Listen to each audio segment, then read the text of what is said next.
बिस्मिल्लाहिर्रहमानिर्रहीम। हमारे पास टॉपिक है डेरिवेटिव ऑफ पोलिनोमियल फंक्शंस। हमारे पास जो पोलिनोमियल गिवन होते हैं उनका डेरिवेटिव लेने का जो हमारे पास एक ट्रिक है या जो टेक्निक यूज़ की जाती है वो आज हमने डिस्कस करनी है। तो सबसे पहले हम इसका फार्मूला डिस्कस कर लेते हैं डेरिवेटिव का। अब इसे हम पावर रूल भी कहते हैं कि x की पावर n का अगर हम डेरिवेटिव लें विद रिस्पेक्ट टू x। अब ये एक पोलिनोमियल है, इसका हम x के रिस्पेक्ट क्या ले रहे हैं, डेरिवेटिव ले रहे हैं।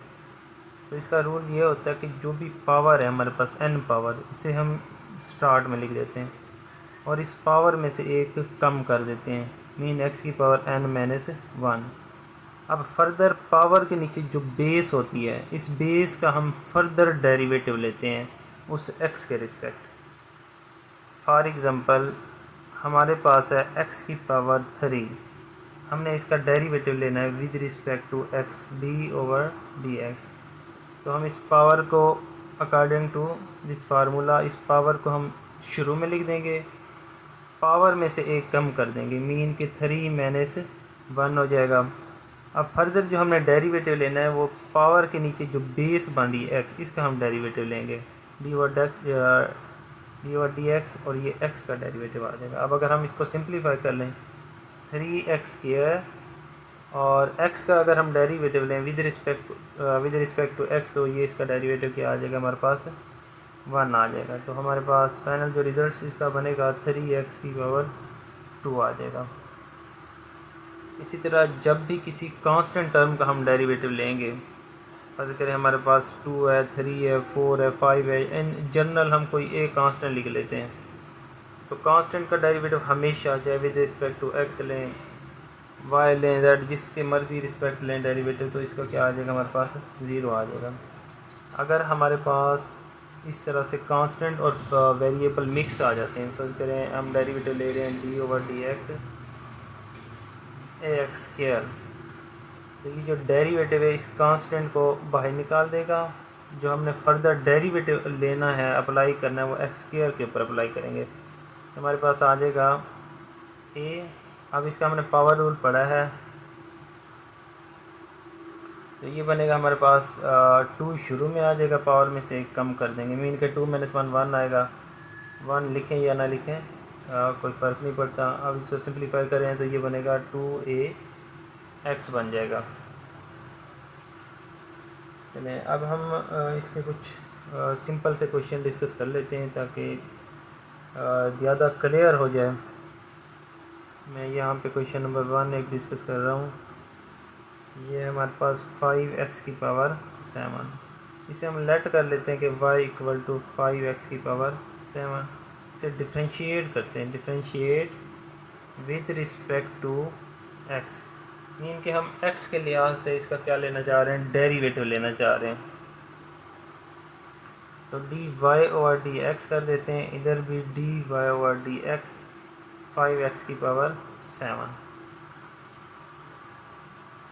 तो ये हो जाएगा। अब क्योंकि कांस्टेंट है, कांस्टेंट को बाहर निकाल लेते हैं, हमारे पास जो डेरिवेटिव बचेगा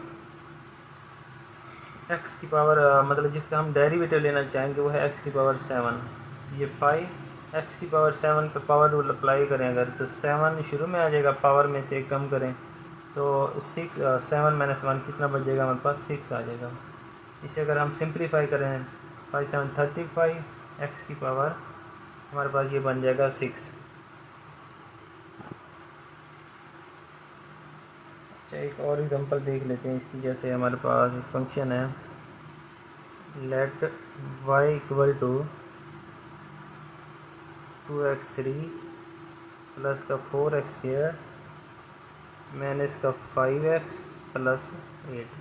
हम इसका डेरिवेटिव लेना चाह रहे हैं, देखते हैं कि इसका क्या डेरिवेटिव आता है। d/dx, x के लिहाज से इस हम फंक्शन का डेरिवेटिव लेते हैं, dy/dx हो जाएगा। देखिए ना, इधर हमने d/dx अप्लाई कर दिया है, तो राइट साइड पे भी d/dx अप्लाई कर दें। 2x की 3 प्लस 4x² माइनस का 5x प्लस 8। अब इस डेरिवेटिव को फर्दर हर टर्म के ऊपर हम अप्लाई करते हैं। डी ओवर डी एक्स ये हो जाएगा 2x की 3 plus D over d x 4x square minus D over d x ये हो जाएगा 5x plus D over d x यहाँ पे आ जाएगा हमारे पास 8। अब हम इसका डेरिवेटिव लेना चाह रहे हैं। अगर हम इस टोटल टर्म के ऊपर डेरिवेटिव अप्लाई करें तो ये जो हमारे पास कांस्टेंट है, डेरिवेटिव कांस्टेंट को बाहर निकाल लेते हैं। हमारे पास डेरिवेटिव जो लेना है हमने लेना है x3 का। इसी तरह ये कांस्टेंट है 4, इसको बाहर निकाल देंगे डी ओवर डी एक्स। अब हम डेरिवेटिव लेंगे x स्क्वायर का। इसी तरह इसमें -5 कांस्टेंट है तो कांस्टेंट को बाहर ले लेंगे डी ओवर डी एक्स, और यहाँ पे हम लेंगे x का डेरिवेटिव प्लस कांस्टेंट का डेरिवेटिव हमेशा 0 होता है, डायरेक्टली यहाँ पे हम 0 लिख सकते हैं।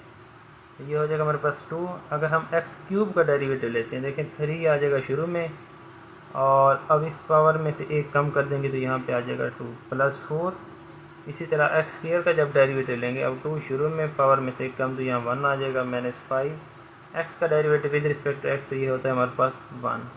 अब इसको हम मज़ीद सिंप्लीफाई कर लेते हैं। 2 3 6 एक्स स्क्वायर प्लस का 8x माइनस का 5, ये इसका आंसर आ जाएगा। अच्छा, एक और सवाल है हमारे पास, y equal to x square plus 1 square root. इसका हम डेरिवेटिव लेना चाह रहे हैं। पहले इसको इस शेप में लिख देते हैं, इसकी रेडिकल फॉर्म एक्सपोनेंट फॉर्म में लिख लेते हैं। इस फंक्शन को x square plus 1 whole power 1/2 बनेगी। अब इस पर डेरिवेटिव अप्लाई करते हैं। D y over d x equal to d y over d x x square plus 1 whole power 1/2। अब वही पावर रूल सब पे यूज़ कर रहे हैं। देखें पावर, ये जो पावर है इसको हम शुरू में लिख देंगे। इसी पावर में से हमने एक कम कर देना है 1/2 -1। फर्दर हम डेरिवेटिव लेंगे इस पावर के नीचे जो भी बेसिक फंक्शन होता है, बेस फंक्शन जिसे हम बोलते हैं, या इस पावर की बेस बोलते हैं, इस बेस का हमने फर्दर डेरिवेटिव लेना होता है। ये 1/2 एक्स स्क्वायर प्लस 1/2 -1 ये हो जाएगा -1/2। अब इसका डेरिवेटिव जब मज़ीद फंक्शन इसका डेरिवेटिव लेंगे बेस का, तो ये हमारे पास बनेगा एक्स स्क्वायर का डेरिवेटिव होता है हमारे पास 2x। कांस्टेंट का हो जाएगा 0, वो लिखने की ज़रूरत नहीं है। अब ये 2 इस 2 से हो जाएगा कैंसिल, तो इसको हम लिख सकते हैं x into x square plus 1 4 की पावर -1/2। ये इसका आ जाएगा आंसर हमारे पास। इसी तरह हमारे पास एक और फंक्शन है y equal to x square plus 3x plus 9 whole over 3/2। इसका अगर हम डेरिवेटिव लें with respect to x, differentiate with respect to x के रिस्पेक्ट हम इसका फंक्शन का डेरिवेटिव लेना चाह रहे हैं, तो ये हो जाएगा हमारे पास d y over d x equal to d over d x x square plus का 3x प्लस 9 होल पावर 3/2। अब जब इस फंक्शन पे डेरिवेटिव अप्लाई करेंगे तो ये जो होल पावर है, ये पावर आ जाएगी शुरू में, ये बनेगा एक्स स्क्वायर प्लस का 3x प्लस 9। अब इस पावर में से हमने एक वैल्यू कम कर देनी है, और फर्दर जो हमने डेरिवेटिव लेना है इस पावर के नीचे जो भी बेस है इसका हमने फर्दर डेरिवेटिव लेना है एक्स स्क्वायर प्लस का 3x प्लस 9। अब ये हो जाएगा हमारे पास 3/2 एक्स स्क्वायर प्लस का 3x प्लस 9, तो यहाँ पे हमारे पास 1/2 बच जाएगा। अब इसका जब हम डेरिवेटिव लेंगे एक्स स्क्वायर का डेरिवेटिव आ जाएगा 2x, पावर शुरू में पावर में से कम, प्लस 3x का डेरिवेटिव जस्ट 3 आ जाएगा, क्योंकि कांस्टेंट को एज इट इज लिखते हैं। जो x है इसका डेरिवेटिव क्या आ जाएगा 1। 9 का डेरिवेटिव होता है 0, लिखने की ज़रूरत नहीं है, तो इसे हम लिख सकते हैं 3/2 एक्स स्क्वायर प्लस का 3x प्लस 9, यहाँ इसको लिख सकते हैं 2x प्लस 3। ये इसका आंसर आ जाएगा। अच्छा, एक हमारे पास और एग्जांपल है। अगर इस कैटेगरी का सवाल आ जाता है, काम हमने सब में वही करना है, पावर रूल यूज़ करना है, तो इसको हम लिख सकते हैं y इक्वल टू, सबसे पहले थोड़ा सा सिंप्लीफाई कर लेते हैं, 1 over a square minus x square whole power 1/2। अब इस पावर को हम ऊपर ले जाते हैं इस नीचे वाले फंक्शन को, तो ये बनेगा हमारे पास a स्क्वायर माइनस का एक्स स्क्वायर होल पावर -1/2। ये आ गया हमारे पास वाई फंक्शन। अब इसको डिफ्रेंशिएट कर लेते हैं विद रिस्पेक्ट टू एक्स। तो ये हो जाएगा डी ओवर डी एक्स ए स्क्र माइनस का एक्स स्क्र माइनस का 1/2। अब वही काम करना है कि हमने पावर को शुरू में लिख देना है, -1/2 पावर शुरू में आ जाएगी, पावर में से एक वैल्यू कम कर देंगे, -1/2 -1। अब मज़ीद जो हमने डेरिवेटिव लेना है ना, फर्दर इसका लेंगे एक्स स्क्र माइनस ए स्क्र माइनस एक्स स्क्र का। तो देखिए ए जो है कांस्टेंट, इसका आ जाएगा 0 माइनस एक्स स्क्र का डेरिवेटिव क्या आ जाएगा 2x। तो हमारे पास ये बनेगा माइनस का 1/2 ए स्क्र माइनस का एक्स स्क्र माइनस का 3/2 हो जाएगा, -1/2 और -1 ये हो जाएगा -3/2। और फर्दर हमारे पास जो टर्म है वो है माइनस का 2x। अब ये 2 इस 2 से कैंसिल हो जाएगा, ये माइनस माइनस हो जाएगा हमारे पास प्लस। यहाँ पे हम x लिख सकते हैं। अब ये नेगेटिव टर्म को अगर डिनोमिनेटर में मूव करा दें तो ए स्क्र माइनस का एक्स स्क्र होल पावर 3/2, ये इसका आंसर इसका इस फॉर्म में लिख सकते हैं। अच्छा, एक और चीज़ होती है जिसे हम कहते हैं डेरिवेटिव में प्रोडक्ट रूल। अभी तक हम डिस्कस कर रहे थे पावर रूल्स को। पावर रूल्स में हम ये करते थे कि जो भी फंक्शन होता था डी ओवर डी एक्स, जो भी फंक्शन होता था उसकी पावर को शुरू में ले आते थे, पावर में से एक कम कर देते थे। अब हम प्रोडक्ट रूल को डिस्कस करने लगे हैं कि प्रोडक्ट रूल कब अप्लीकेबल होगा। प्रोडक्ट रूल में दो फंक्शन गिवन होंगे। लेट्स सपोज कि हमारे पास कोई एक एफ ऑफ एक्स फंक्शन है और एक कोई साथ जी ऑफ एक्स फंक्शन है। इन दो फंक्शंस का हमने लेना है derivative D over d x. तो इसका तरीका ये होता है कि फ़र्स्ट फंक्शन को हम एज इट इज़ लिख देते हैं, सेकंड पे डेरिवेटिव अप्लाई कर देते हैं d over d x g of x plus. अब सेकंड फंक्शन सेम, लेकिन जिसका डेरिवेटिव ले लिया उसको आप एज इट इज़ छोड़ देंगे, जिसका डेरिवेटिव नहीं लिया उसका हमने लेना है अगेन डेरिवेटिव। अब इसकी कोई एग्जांपल देख लेते हैं। बस ये प्रोडक्ट रूल यूज़ कर रहे हैं। जब भी दो फंक्शन आएंगे तो हमने क्या यूज़ करना है, प्रोडक्ट रूल यूज़ करना है। पहला सेम, दूसरे का डेरिवेटिव जमा। फर्ज करें अगर हमारे पास ये फर्स्ट फंक्शन है, ये सेकंड फंक्शन है, तो फर्स्ट सेम सेकंड का डेरिवेटिव, फिर प्लस सेकंड सेम फर्स्ट जो है उसका हम क्या ले लेंगे, डेरिवेटिव ले लेंगे। इसकी एक एग्जांपल देख लेते हैं। फॉर एग्जांपल हमारे पास है, कोई ले लेते हैं 4x की 3 प्लस 7 और सेकंड फंक्शन लिख लेते हैं हम 3x स्क्वायर प्लस का 2। अब ये है हमारे पास दो फंक्शन, एक को हम एफ ऑफ एक्स कह सकते हैं, एक को हम जी ऑफ एक्स कह सकते हैं। लेट हम इसे कर लेते हैं कि दोनों को y के इक्वल रख लेते हैं। 4x की 3 प्लस 7 3x स्क्वायर प्लस 2। इस पर डेरिवेटिव अप्लाई करते हैं d y over d x. इधर भी डेरिवेटिव अप्लाई कर देते हैं d over d x. 4x की 3 प्लस 7 और साथ है हमारे पास 3x स्क्वायर प्लस का 2। अब देखिए हमारे पास ये दो फंक्शन है, इसको अगर हम फर्स्ट कंसीडर कर लें, इसको सेकंड कंसीडर कर लें, तो सेम वही प्रोसीजर अडॉप्ट करना है जो फार्मूले के अंदर बताया है कि फ़र्स्ट सेम 4x की 3 प्लस 7, इसको एज इट इज़ लिख देते हैं। हम डेरिवेटिव लेते हैं सेकंड फंक्शन का 3x स्क्वायर प्लस 2 प्लस, अब सेकंड सेम आ जाएगा 3x स्क्वायर प्लस 2 और फर्स्ट का डेरिवेटिव ले लेंगे। फर्स्ट फंक्शन है 4x की 3 प्लस 7। अब इनको हम सिंप्लीफाई कर लेते हैं। 4x की 3 प्लस 7, अब इस पर डेरिवेटिव लेना है इसका। देखें 3 कांस्टेंट है, एज इट इज़ आ जाएगा। एक्स स्क्वायर का डेरिवेटिव होता है हमारे पास 2x, 2 का होता है 0, वो लिखने की ज़रूरत नहीं है। इसी तरह हमारे पास ये हो जाएगा 3x स्क्वायर प्लस 2। अब यहाँ पे अगर हम 4x की क्यूब प्लस 7 का डेरिवेटिव लें तो 4 एज इट इज़ आ जाएगा। एक्स क्यूब का डेरिवेटिव आ जाएगा हमारे पास 3x स्क्वायर कांस्टेंट का 0। ये हो जाएगा 4x की 3 प्लस 7, ये हो जाएगा हमारे पास 6x प्लस, इसी तरह से हम लिख सकते हैं 3x स्क्वायर प्लस 2 और ये हो जाएगा 12x स्क्वायर। अब इस 6x को अगर हम अंदर मल्टीप्लाई कर दें तो हमारे पास ये टर्म बनेगी 24x की 4 प्लस 42x प्लस 12x² को अगर हम इससे मल्टीप्लाई करें तो ये हो जाएगा 36x 4 बन जाएगा प्लस 24x² हो जाएगा।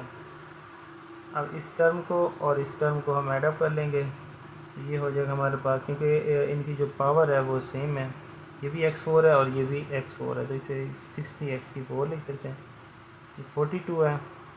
अब बेस बाकी की जो पावर है वो सेम नहीं हो रही, तो लीजिए 24x² प्लस 42x, ये हमारे पास इसका डेरिवेटिव आ जाएगा। बस जब भी दो फंक्शन होंगे वहाँ पे हमने प्रोडक्ट रूल यूज़ करना है, और प्रोडक्ट रूल यही है कि सेम को फर्स्ट फंक्शन को सेम रख दें, सेकंड का डेरिवेटिव, फिर प्लस जो हमारे पास सेकंड है उसको एज इट इज़ रहने दें, और फर्स्ट का क्या ले लेंगे, हम डेरिवेटिव ले लेंगे। नेक्स्ट है हमारे पास डिवीजन रूल, या इसे हम क्वेश्चन रूल भी कहते हैं। इसका ये होता है कि अगर दो फंक्शन डिवाइड हो रहे हैं, मीन कि हमारे पास f(x) और g(x), ये कोई दो फंक्शन है, तब इनका हमने डेरिवेटिव ले लेना है। g(x) को सेम लिखना है, ऊपर वाले फंक्शन का लेना है, ये जो प्राइम शो कर रहा हूँ उसका मतलब डेरिवेटिव है, नीचे वाला सेम ऊपर वाला का डेरिवेटिव, फिर माइनस ऊपर वाला फंक्शन एज इट इज़ जो नोमिनेटर में है, और नीचे वाले फंक्शन का हमने लेना होता है डेरिवेटिव डिवाइडेड बाय g(x) का होल स्क्वायर। इसको हम क्वेश्चन रूल भी कहते हैं और डिवीजन रूल भी कहते हैं। तो इससे रिलेटेड एक एग्जांपल कर लेते हैं। लेट्स सपोज के हमारे पास y = x + 1 कंसिडर कर लेते हैं, डिवाइडेड बाय हम कह सकते हैं कि x² प्लस का 2x + 2। इसका डेरिवेटिव लेते हैं, dy/dx = dy/t/dx। अब हम इस फंक्शन का लेंगे derivative x + 1 divided by x² plus का 2x + 2।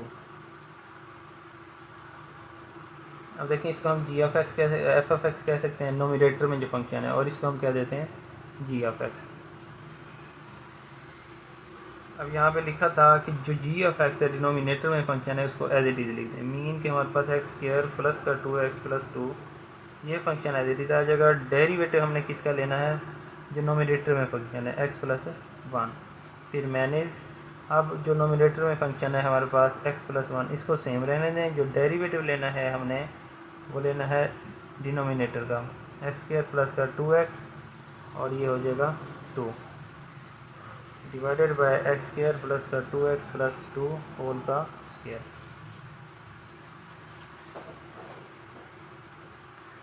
अब हम इसको सिंप्लीफाई कर लेते हैं, ये हो जाएगा x² प्लस का 2x + 2, x + 1 का जो डेरिवेटिव, x का डेरिवेटिव होता है 1, कांस्टेंट का 0 होता है, माइनस x + 1 आ जाएगा। इसी तरह जब इसका डेरिवेटिव लेंगे x² का आ जाएगा हमारे पास 2x, और प्लस 2x का आ जाएगा हमारे पास 2x है तो 2 as it is constant as it is आ जाएगा, x का 1 आ जाएगा। इसी तरह नीचे वाली टर्म को हम सेम लिख देंगे, x² प्लस का 2x + 2 होल स्क्वायर।